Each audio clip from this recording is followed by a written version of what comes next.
నంద్యాల జిల్లా కేంద్రంలో అయోధ్య రామ మందిరం సెట్టింగ్తో ఏర్పాటు చేసిన ఎగ్జిబిషన్ను రాష్ట్ర న్యాయ మైనార్టీ సంక్షేమ మంత్రి ఎన్ఎండి ఫారూక్ ప్రారంభించారు.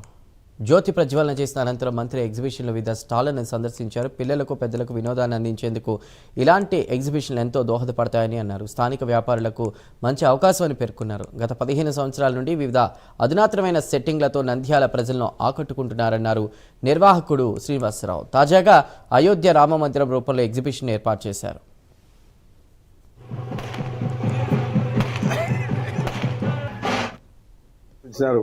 ఇప్పుడు 15 ఏళ్ళ నుంచి నంద్యాలలో ఉన్నాడు అబ్బాయి. ఎగ్జిబిషన్ నడుపుతూ ఉంటాడు. అధునూతనమైన ఈవెంట్ చేస్తూ ఉంటాడు.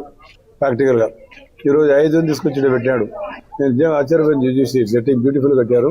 మన ఉత్తరప్రదేశ్ నుంచి కార్మికులను పిలిపించి అయోధ్యలో దేవాలయం ఏ రకంగా కట్టారో అదే రకంగా ఇక్కడ ఆనందేశ్వర స్వామి టెంపుల్, పద్మానందేశ్వర స్వామి టెంపుల్ ఆలయంలో ఆవరణలో చాలా బ్యూటిఫుల్ కట్టాడు. చాలా సంతోషం.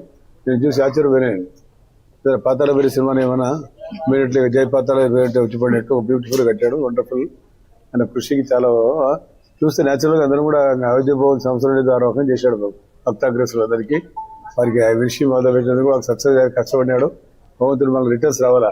ఈ సెట్టింగ్ అది చేయాలంటే చాలా ఖర్చు ఉంటుంది. కొన్ని ఇంత కాదు వ్యాయామం. అందువల్ల దాని గురించి ఇంకా చెప్పకూడదు. డబ్బుల గురించి కాబట్టి వారికి భగవంతుడు ఆశీస్సులు ఉన్నాయి. మంచి కార్యక్రమం చేశాడు. చాలా మంచిది. దీంతో పాటు ఎగ్జిబిషన్ కూడా పెట్టినాడు జరిగింది. దీనికి మాత్రం ఏదైతే ఈ ఆలయాన్ని ఇక్కడ ఏర్పాటు చేసినాడు టెంపరీగా, ఈ ఆలయానికి ఎంట్రన్స్ కు అక్కడ భగవంతుని ప్రతిష్ఠ పెట్టాడు. దానికి ప్రాణ ప్రతిష్ఠ చేసి ఇక్కడ పెట్టాడు ఆయన. సంతోషం.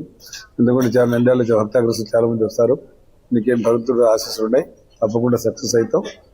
మేమందరం కూడా ఇక్కడికి వచ్చేసి మమ్మల్ని ఈ ఆలయ ప్రాంగణంలో మాకు ఈ ఆహ్లాదకరమైన వాతావరణం కూర్చోబెట్టినందుకు మీకు ధన్యవాదాలు తెలియజేస్తాం.